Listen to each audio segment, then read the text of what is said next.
All right, greetings team.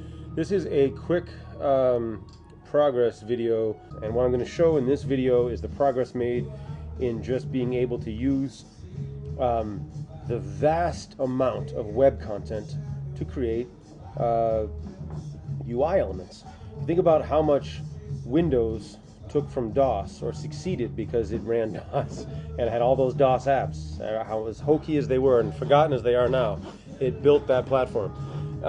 So we want to use everything from the web. I'm going to flip to a couple different pages. What you see over here where I'm moving the cursor is our web browser using WebKit. And over here is a Maven scene.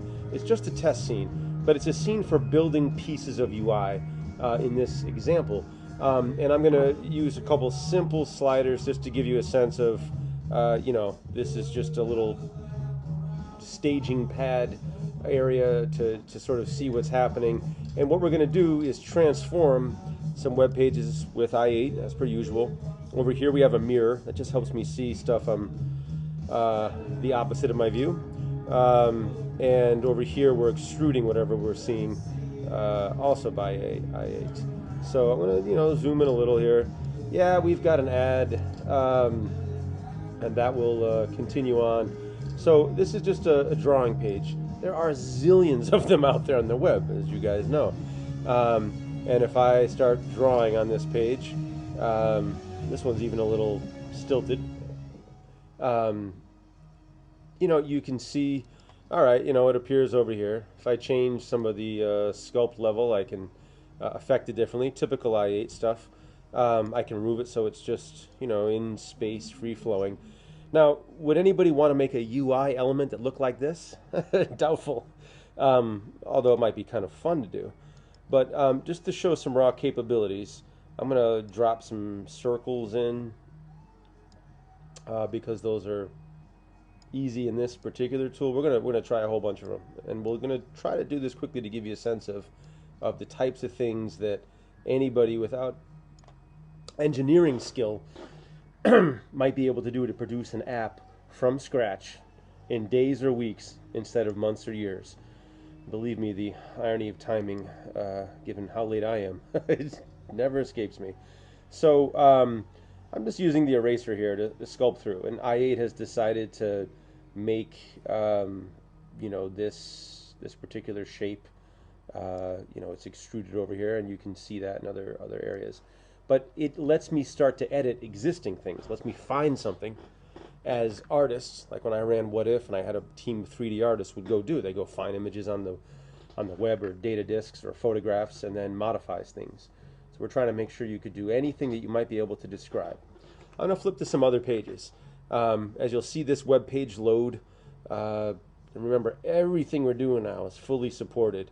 Other than the DRM of Netflix, I haven't found a web page I can't use well. I don't even use Firefox anymore. I just use the Joule web browser. Now, here we've sculpted out whatever I'm drawing, and let me draw that stuff in, and you can see that zoom plays a role here in what's relevant. And the idea is I might draw something. I don't know what this might have been. Maybe this could be a tree.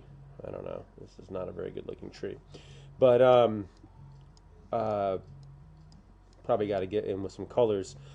But, it's created a real shape.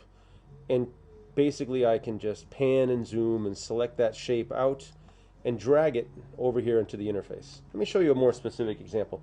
Remember last year we did calculator and menu app and voting app and a bunch of different simple pieces of software that exist in the real world. So this is based on AI. This is just trying to show how much of everything that exists we can use well, is the hope here. So I'm going to take this drawing app and just fade it out a little. And do you remember when I did one that was just it was like a dinner vote for a family, like such as mine or anyone's, where they have to any group of people where they want to decide what to eat tonight. We're going to vote on pizza, tacos, sushi. That was, you've seen the words, you've seen the behavior. That's flawless. But what we didn't have is a lot of good visuals for it. And I'm not going to make the greatest visuals right now. So is this a taco?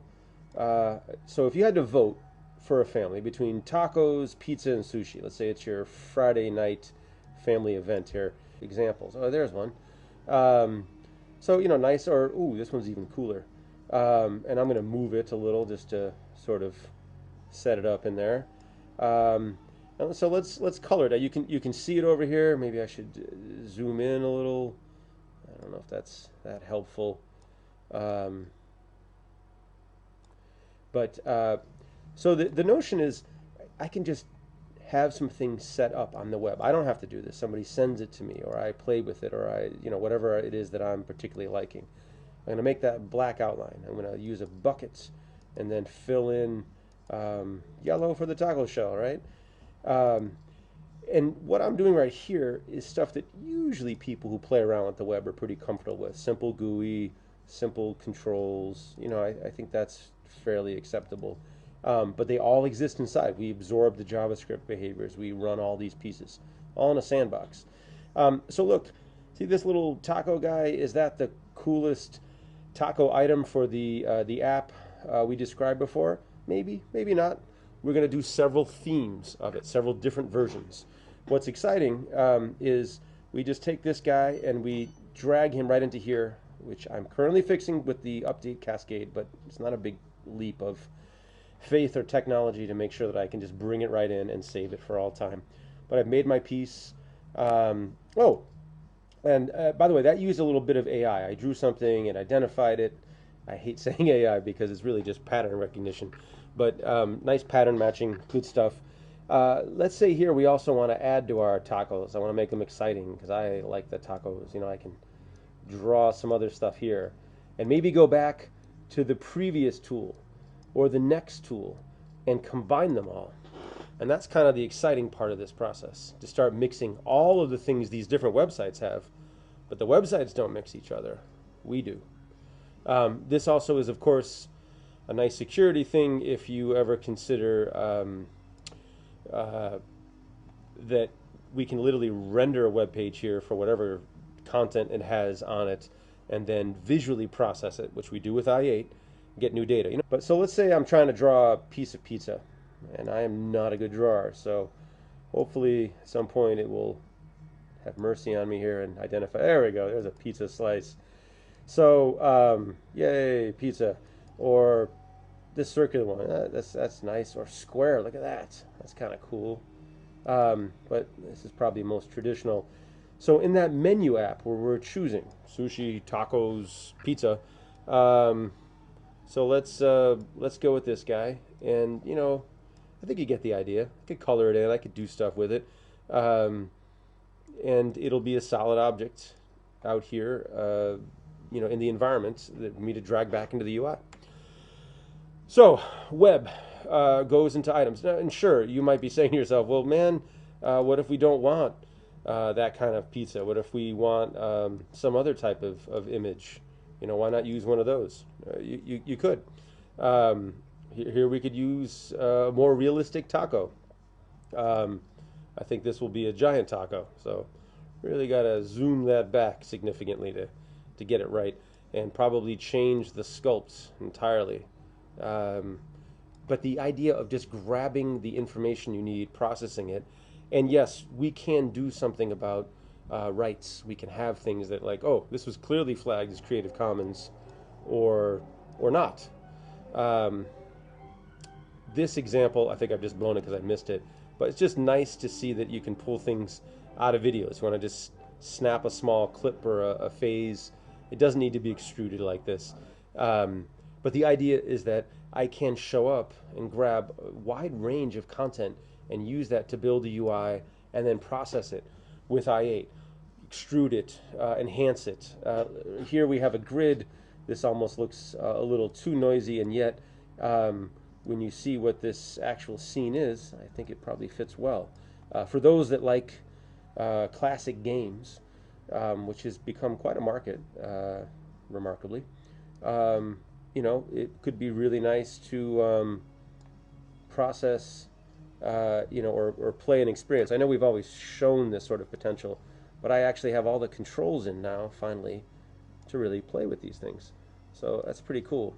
I will not force you to watch me play Rhaegar, as it will take up the bulk of the video.